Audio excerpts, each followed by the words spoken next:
Right, next chapter जिस पे हम आ रहे हैं that is types of companies. तो ये थोड़ा लेंदी चैप्टर है, बट अगेन इसमें से 1 2 3 जितने भी मतलब क्वेश्चंस पक्का आते ही आते हैं। तो वीडियो शायद थोड़ी लंबी हो जाए, बट ऑफ कोर्स फ़ायदा है बिकॉज़ अल्टीमेटली इससे क्वेश्चन आने ही आने हैं, ठीक है। सो शुरू करते हैं। देखो, पहले चीज़ आती है पब्लिक और प्राइवेट कंपनीज़। देखो, दोनों में डिफरेंस हम करेंगे। डिफरेंस के बाद अपने आप क्लियर हो जाएगा कि दोनों का मतलब क्या है एंड उनमें क्या फ़ीचर्स हैं, राइट। सो डिफरेंस से ही शुरू करते हैं। सो देखो, private company section 2 sub section 68 govern करता है, मतलब प्राइवेट कंपनी के रिगार्डिंग जो भी प्रोविजंस हैं वो इस सेक्शन में लिखे होंगे, ठीक है। एंड पब्लिक कंपनी के सेक्शन 2 सब सेक्शन 71 में लिखे, ठीक है। ये याद ही करने पड़ते हैं, इसका और कुछ तो है नहीं। देन मेंबर्स का मैंने बताया था कि प्राइवेट कंपनी में 2 से 200 के बीच में मेंबर्स होते हैं, एक्सेप्ट ओपीसी जिसमें एक मेंबर होता है। पब्लिक कंपनी में 7 से इन्फिनिटी कितने भी मेंबर्स हो सकते हैं, ठीक है। So minimum number of members 2 and 7, 200 and no limit, ठीक है। डायरेक्टर्स जो हैं वो इसमें मिनिमम 2 होने चाहिए, इसमें मिनिमम 3। अगेन ओपीसी में आप एक ही डायरेक्टर होएगा बिकॉज वो 1 पर्सन ही है, ठीक है। देन प्राइवेट कंपनी में name should and with private limited, है ना, लेकिन एज सच पब्लिक कंपनी में नहीं होता। पब्लिक कंपनी में बस लिमिटेड लगाना होता है, ठीक है। Transfer of shares obviously private company है तो उसमें तो ट्रांसफ़र नहीं हो सकते, शेयर्स रिस्ट्रिक्टेड होता है। बट पब्लिक में जितने मर्जी ट्रांसफ़र कर सकते हो, सो फ्री ट्रांसमिशन होता है, ठीक है। देन क्या आप जनरल पब्लिक को इनवाइट कर सकते हो अपने शेयर्स खरीदने के लिए? ऑब्वियसली प्राइवेट कंपनी तो नहीं इनवाइट कर सकती जनरल पब्लिक को, बट पब्लिक कंपनी कर सकती है, ठीक है। Then prospectus issue, again prospectus आप क्यों इशू करते हो? पब्लिक के लिए करते हो। सो यहाँ पे जब इनवाइट ही नहीं कर रहे तो प्रोस्पेक्टस भी नहीं होगा, वहाँ पे इनवाइट कर रहे हैं तो प्रोस्पेक्टस भी होगा, ठीक है। तो ऑब्वियसली पब्लिक कंपनी में प्रोस्पेक्टस इज कंपल्सरी रिक्वायर्ड, ठीक है। आते हैं रोटेशनल डायरेक्टर्स। तो पहले तो समझ लो रोटेशनल डायरेक्टर्स कौन होते हैं। बेसिकली वो डायरेक्टर्स जो सीनियरिटी के बेसिस पे रिटायर होते हैं, मतलब उनका रिटायरमेंट का जो एज है, लाइक बेसिकली वो सीनियरिटी एक एज अटेन करेंगे देन दे विल रिटायर। सो वो प्राइवेट में नहीं होते, बट पब्लिक कंपनी में कंपलसरी रहता है कि आपके जितने भी टोटल नंबर ऑफ डायरेक्टर्स हैं उनके 2/3 डायरेक्टर्स रोटेशनल ही होने चाहिए, मतलब एक एज के बाद सीनियरिटी के बाद वो रिटायर हो जाएंगे, ठीक है। Then report of AGM under section 121 file with register. Basically company को, पब्लिक कंपनी को अपनी एजीएम एनुअल जनरल मीटिंग जो हर साल करनी होती है उसकी रिपोर्ट रजिस्ट्रार में फ़ाइल करनी होती है कि बेसिकली मीटिंग में क्या हुआ, क्या इशू डिस्कस हुए, क्या कंक्लूजन निकल के आया, या जो भी किस क्यों मीटिंग कराई गई थी। तो वो उसकी रिपोर्ट ऑब्वियसली आपने प्राइवेट कंपनी में नहीं देना रिक्वायर्ड है रजिस्ट्रार को, पब्लिक कंपनी में इट इज़ कंपलसरी, ठीक है। तो देखो, बेसिकली वैसे डिफरेंसेस तो आपको बहुत सारे दिख जाएंगे, मैं सिर्फ ट्राई करूँगा वो करवाने के जो याद करने में ईजी रहेंगे, ठीक है। ताकि बेसिक फीचर्स तो आपको पता लग ही गए हैं ना कि दोनों के क्या हैं।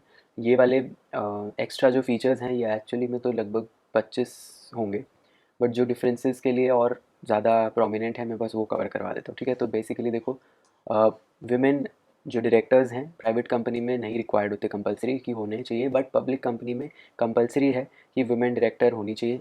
पब्लिक कंपनी में लिस्टेड कंपनी और वो कंपनी जिसकी पेड अप कैपिटल 100 करोड़ से ज़्यादा है और टर्नओवर 300 करोड़ से ज़्यादा है, उनमें कंपलसरी रहता है वुमेन डायरेक्टर्स का होना। इंडिपेंडेंट डायरेक्टर्स बेसिकली जिनकी judgement is not based on any biases.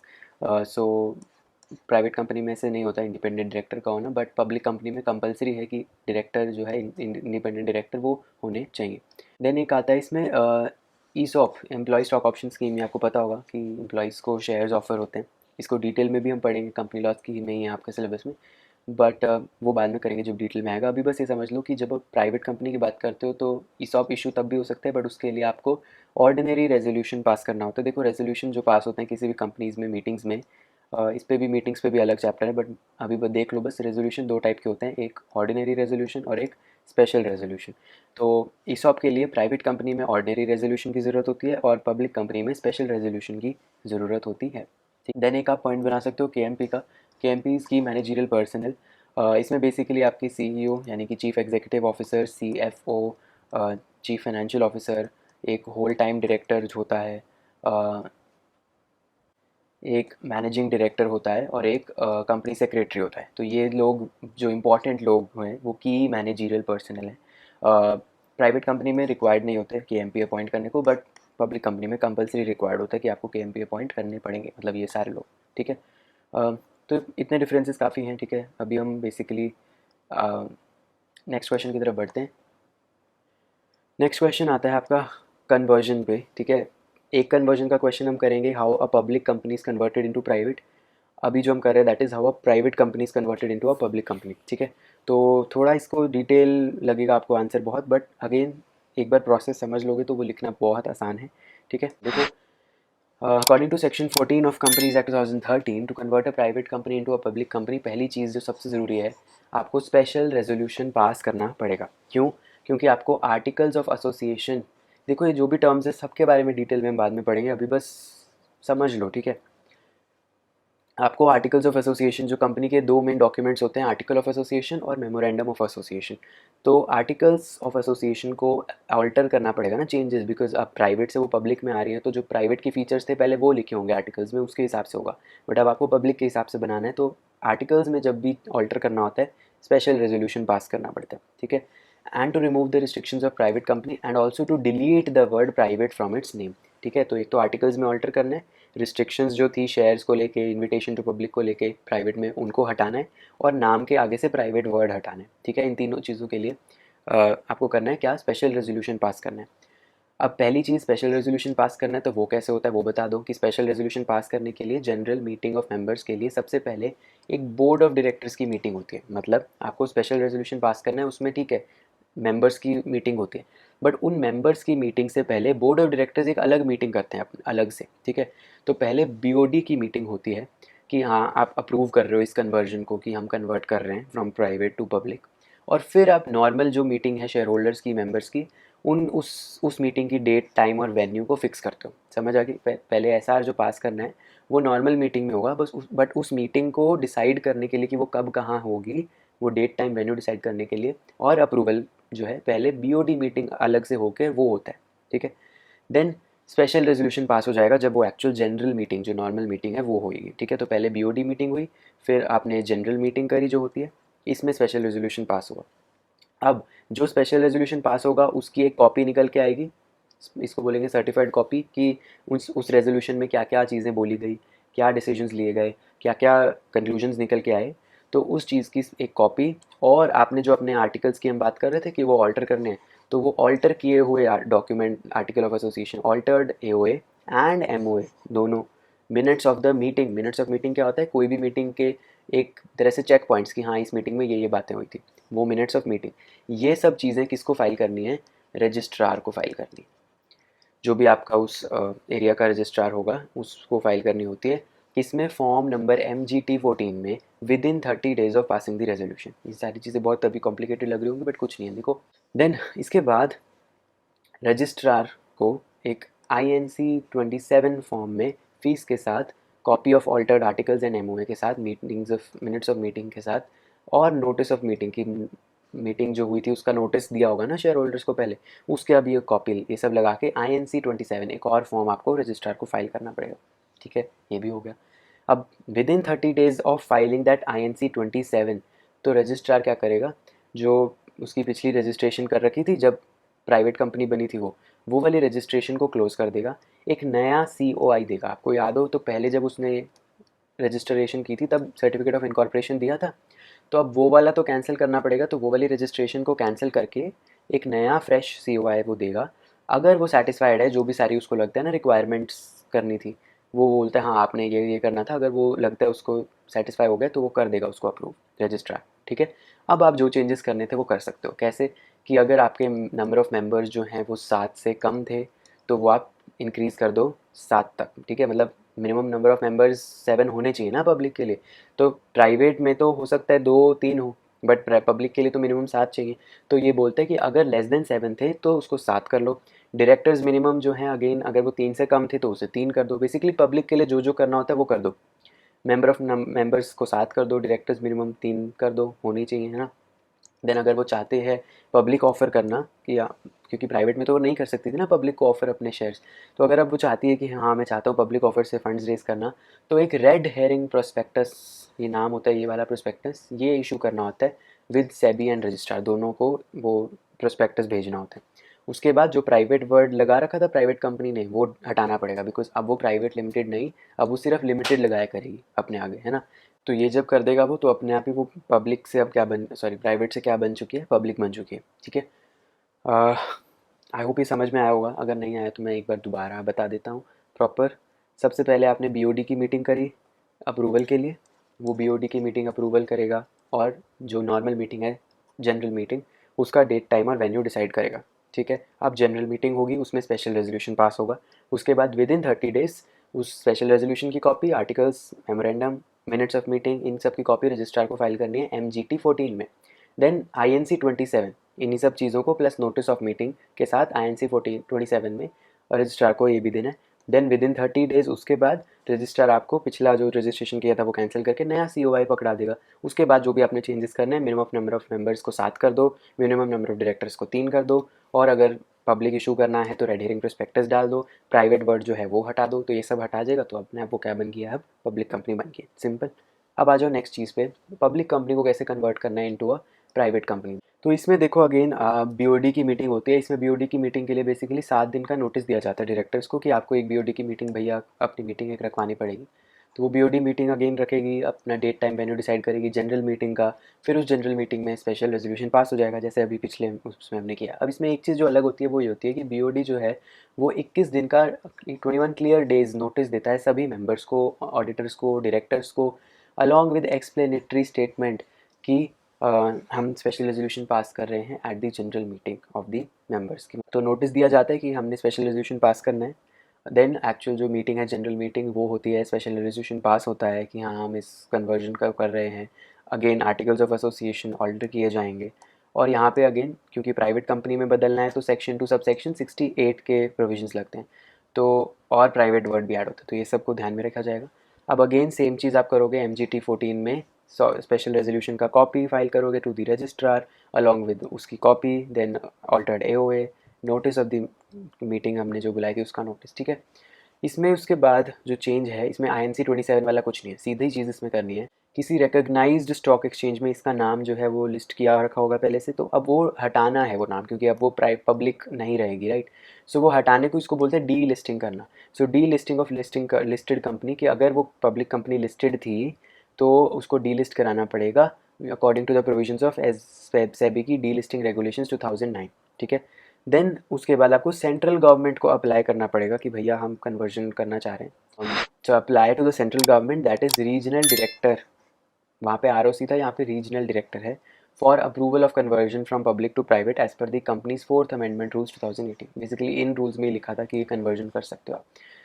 ठीक है, तो ये सब मतलब उसके भी प्रोविजंस जो होंगे वो आपको कंप्लाई करने पड़ेंगे। विद इन 60 डेज़ जो आपने स्पेशल रेजोल्यूशन उस टाइम पास किया था, उसके विद इन 60 डेज़ आपको एक एप्लीकेशन फाइल करनी है, E-Form RD1। ये RD1 is for this regional director 1 with the regional director along with the fees along with the following documents. कौन सी डॉक्यूमेंट्स? जो आपके MOA और AOA हैं ऑल्टर्ड वाले वो, minutes of meeting again, copy of the board resolution जो शुरू में आपने BOD मीटिंग करी थी वो, देन एक डिक्लेरेशन है, ये एक्स्ट्रा इसमें ध्यान रखना, जो KMP है वो 2 तरह की डिक्लेरेशन करता है। पहली चीज़ कि मैनेजरियल पर्सनल ये चीज़ डिक्लेरेशन करते हैं कि हमारे मिनिमम नंबर ऑफ़ मेंबर्स जो हैं अब 200, मतलब मिनिमम नहीं मैक्सिमम नंबर ऑफ़ मेंबर्स हो जाएंगे वो 200 हो जाएंगे, मतलब अगर उससे ज़्यादा थे तो अब हम 200 कर देंगे, because that is the rule of private company.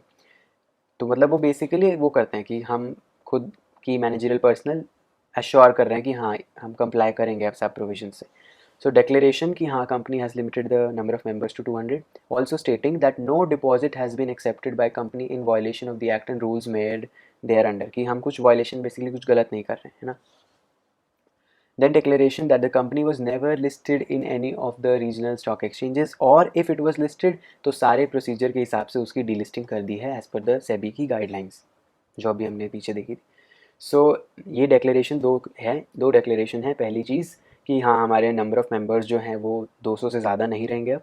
दूसरी चीज़ कि हम लिस्टेड ही नहीं थे, या लिस्टेड अगर थे भी तो अब डीलिस्ट करा चुके हैं एज़ पर द प्रोविजंस। ये करने के बाद अभी और प्रोसेस है, इसको और समझना, ठीक है, ये थोड़ा डिटेल होता है, कोई बात नहीं, समझते हैं। List of creditors and debenture holders, आपको एक प्रॉपर लिस्ट बनानी होती है कि ये हमारे क्रेडिटर्स हैं, डिबेंचर होल्डर्स जो भी हैं, जिनको हमने पैसे देने हैं। ठीक है, giving details about their respective amounts due, कि इससे इतना पैसा देना बाकी है, इसको इतना पैसा देना बाकी है। Accompanied by an affidavit signed by the company secretary and 2 directors of the company, one of whom will be a managing director, stating that they have made full inquiry into the affairs and are of the opinion that the list is correct। मतलब देखो, अपने creditors और debenture holders की एक list बनेगी along with कि कितना amount due है। उसके साथ साथ एक एफिडेविट होगा कि हाँ भैया ये लिस्ट करेक्ट है, उस एफिडेविट को 2 लोग साइन करेंगे, पहला कंपनी सेक्रेटरी, दूसरा 2 डायरेक्टर्स साइन करेंगे। उन 2 में से भी एक को मैनेजिंग डायरेक्टर होना पड़ेगा, ठीक है। तो ये 3 साइन्स होंगे बेसिकली वहाँ पे उस एफिडेविट में कि हाँ बेसिकली ये proper list along with the amount सही है, ठीक है। उसके बाद एक और इम्पॉर्टेंट चीज़, अभी हमने ना रीजनल डायरेक्टर को एप्लीकेशन देनी है फाइनल वाली, तो उस रीजनल डायरेक्टर को एप्लीकेशन देने से 21 दिन पहले एटलीस्ट आपने क्या काम करना है, फॉर्म INC 25A में एडवर्टाइज़ करना है, एक प्रिंसिपल वर्नाक्यूलर में और एक इंग्लिश न्यूज़पेपर में और वेबसाइट ऑफ द कंपनी में, ठीक है। 3 जगह पे, ठीक है। एक तो प्रिंसिपल वर्नाक्यूलर, एक इंग्लिश न्यूज़पेपर और वेबसाइट ऑफ कंपनी, तीनों जगह में आपने एडवर्टाइज़ करना है। क्या एडवर्टाइज़ करना है, एक स्टेटमेंट जारी की जाती है कि भैया ये होने वाला है, अभी प्राइवेट में बदलने जा रही है, कोई भी इंसान जिसको इस चीज़ से तकलीफ़ है या कोई ऑब्जेक्शन रेज़ करना चाहता है, तो वो अपने रीजनल डायरेक्टर को वो अपना concern issue at least 2 days before the hearing along with the date fixed for the hearing along with all the other things वो फाइल कर सकता है, ठीक है। तो इन तीनों जगहों पे आपने एक स्टेटमेंट जारी करनी है कि भैया किसी भी इंसान को इस चीज़ डिसीजन से तकलीफ़ है, कोई ऑब्जेक्शन है, तो वो अपने कंसर्न्ड रीजनल डायरेक्टर के पास जाके एटलीस्ट 2 दिन, हियरिंग से 2 दिन पहले अपना वो फाइल कर सकता है कंसर्न को, है ना, अगर किसी को ऑब्जेक्शन है तो। उसके बाद अगेन 21 दिन पहले से ही आपको रजिस्टर्ड पोस्ट करनी पड़ेगी और इंडिविजुअल नोटिस अलग अलग देना पड़ेगा प्रॉपर, किसको, हर एक क्रेडिटर और डिबेंचर होल्डर को, plus central government, registrar of companies और सेबी।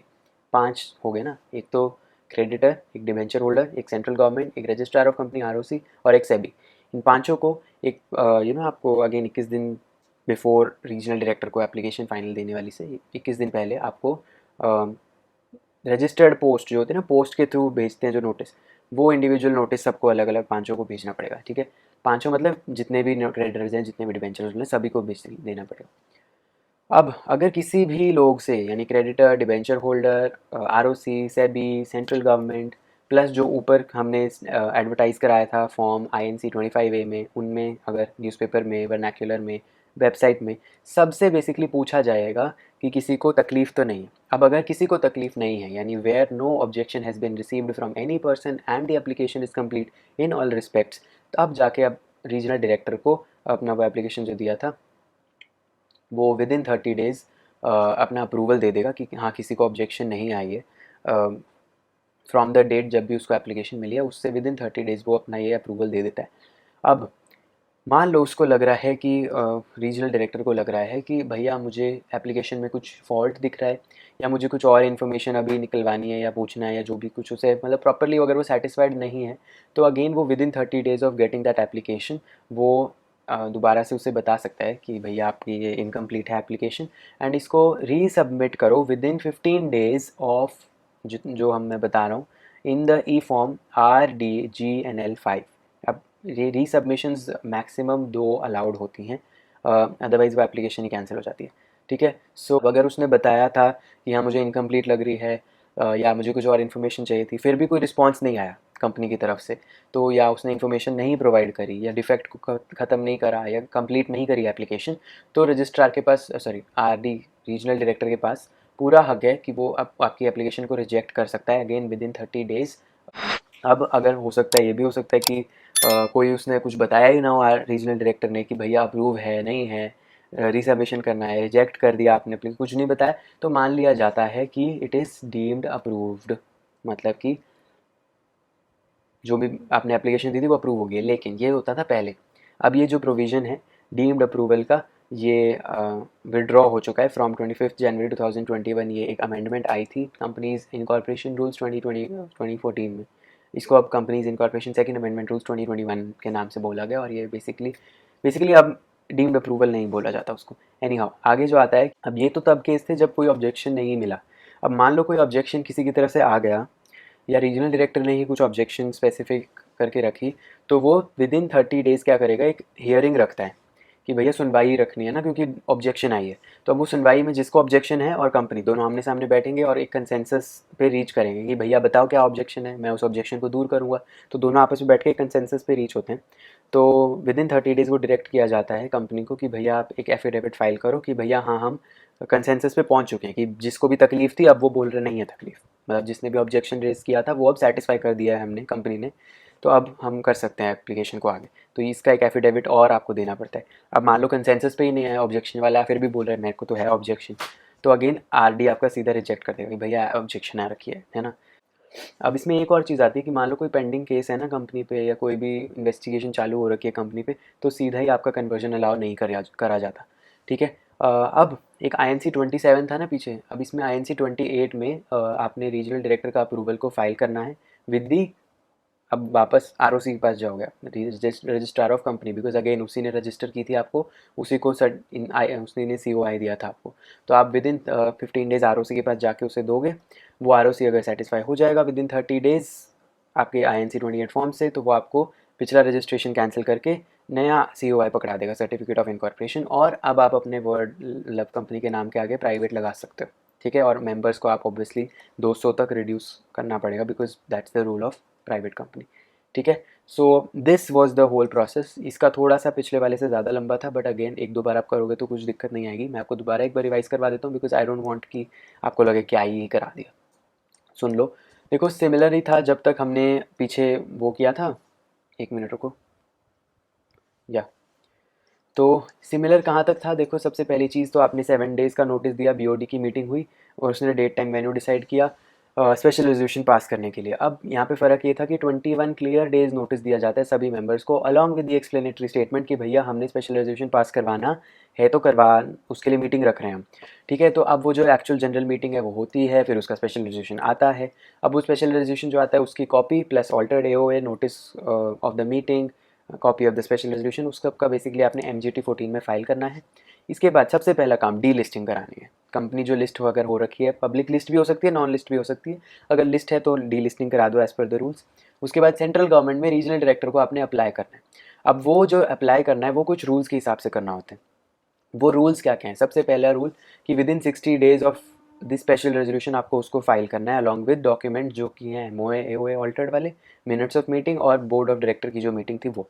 उसके बाद KMP डिक्लेरेशंस दो थी, एक तो हाँ कि भैया हमारे मेंबर्स 200 से ज़्यादा नहीं होंगे, और दूसरी चीज़ कि हाँ हम कभी लिस्ट ही नहीं हुए थे या हुए भी थे तो अब डीलिस्ट करा चुके हैं। ये दोनों की डिक्लेरेशन जब हो जाएगी तो क्रेडिटर्स और डिबेंचर होल्डर्स का एक लिस्ट जो बनाई थी कि कितना अमाउंट है उसका एक एफिडेविट दिया जाता है, और वो कौन 3 लोग साइन करते हैं, कंपनी सेक्रेटरी और 2 डायरेक्टर्स, जिनमें से एक को मैनेजिंग डायरेक्टर होना पड़ता है। ठीक है। अब रीजनल डायरेक्टर को जो एप्लीकेशन दिया है उसको फाइल करने से एटलीस्ट 21 दिन पहले आपने क्या, एक तो ऑब्जेक्शंस इनवाइट करवानी है इनडायरेक्टली, है ना। तो INC 25A में प्रिंसिपल वर्नाक्यूलर, इंग्लिश न्यूज़पेपर और वेबसाइट, इन तीनों में डालेंगे स्टेटमेंट कि भैया किसी को ऑब्जेक्शन है तो बता दो। देन अगेन अब 21 डेज प्रायर आप एक रजिस्टर्ड पोस्ट के थ्रू सबको इंडिविजुअल नोटिस देते हो, किसको, creditors, debenture holder, central government, ROC, SEBI, इनको। और ऑब्जेक्शंस अगर है तो आप मंगवाते हो। अब कोई ऑब्जेक्शन नहीं हुई तो क्या होगा और हुई तो क्या होगा, दोनों पढ़ेंगे। अगर ऑब्जेक्शन रिसीव नहीं हुई किसी उन लोगों से तो सीधा आप रीजनल डायरेक्टर जो है आपको अप्रूवल दे देगा विद इन 30 डेज़। अब मान लो रीजनल डायरेक्टर नहीं देता आपको विद इन 30 डेज़ अप्रूवल, तो वो क्या बोलेगा कि भैया आपको कुछ और इन्फॉर्मेशन प्रोवाइड करनी है, या आपकी एप्लीकेशन में डिफेक्ट है या इनकम्प्लीट है, तो जो भी है गिला शिकवा उसको वो बताएगा, और उसका आपको फिर रीसबमिट करना पड़ेगा 15 दिन के अंदर E-Form RDGNL 5 के अंदर, और मैक्सिमम 2 रीसबमिशन अलाउ होती है। अब वो इन्फॉर्मेशन जो मांगी थी या इनकम्प्लीट जो था या जो भी डिफेक्ट था वो आपने क्लियर कर दिया तो ठीक, नहीं किया तो वो रिजेक्ट कर देगा सीधा आपकी एप्लीकेशन। अब RD ने, रीजनल डायरेक्टर ने कुछ बोला ही नहीं, अप्रूव है नहीं है, रीसबमिट करना है, कुछ भी नहीं बोला। तो पहले अप्रूवल मान लिया जाता था, लेकिन अब as per the latest tools नहीं माना जाता है। अब आ जाओ पिछले उसमें, ऑब्जेक्शन जो थी मंगवाई थी ना सब लोगों से, वो ऑब्जेक्शन नहीं आई थी, ये तो तब उसका केस था। अब मान लो ऑब्जेक्शन किसी से आ गई थी, तो आर आर रीजनल डायरेक्टर जो है वो अगेन एक हियरिंग सुनवाई रखता है विद इन 30 डेज़, जिसमें आपको कंसेंसस पे रीच करना होता है। अब कंसेंसस रीच हो गया तो उसका एफिडेविट दे देगा कंपनी की भैया हाँ उसकी ऑब्जेक्शन को हमने ख़त्म कर दिया। कंसेंसस रीच नहीं हुआ तो फिर अगेन उसको रिजेक्ट करना पड़ेगा रीजनल डायरेक्टर को आपकी इंक्वायरी। एक और रूल होता है कि कोई पेंडिंग केस है या इन्वेस्टिगेशन चल रही होती है किसी कंपनी पे, तो उसके दौरान वो कन्वर्जन कर ही नहीं सकता सीधा। उसके बाद आप रीजनल डायरेक्टर जो है वो फाइल जो करते हो INC 28 में आरओसी को करोगे कि हाँ भैया सब कुछ हमने कर दिया, अभी अब सिर्फ आरओसी की देर थी, तो वो INC 28 में होएगा। अब वो जो होगा INC 28 में आरओसी, वो विद इन 15 डेज आपको करना है फ्रॉम दी अप्रूवल जो आपको मिला है आरडी से। अब अगेन अगर रजिस्ट्रार सब चीज़ों से सेटिस्फाई हो जाएगा तो वो पिछले रजिस्ट्रेशन को ख़त्म करके एक नया COI दे देगा आपको, और प्राइवेट बर्ड आप ऐड कर देना और मेंबर्स को लिमिट कर देना टू 200। आपके सारे रूल्स हो गए, आपकी कंपनी क्या बन गई है, प्राइवेट बन चुकी है। ठीक है। हाँ, थक गया, थोड़ा पॉज लेता हूँ फिर मैं आगे कराता हूँ। ठीक है।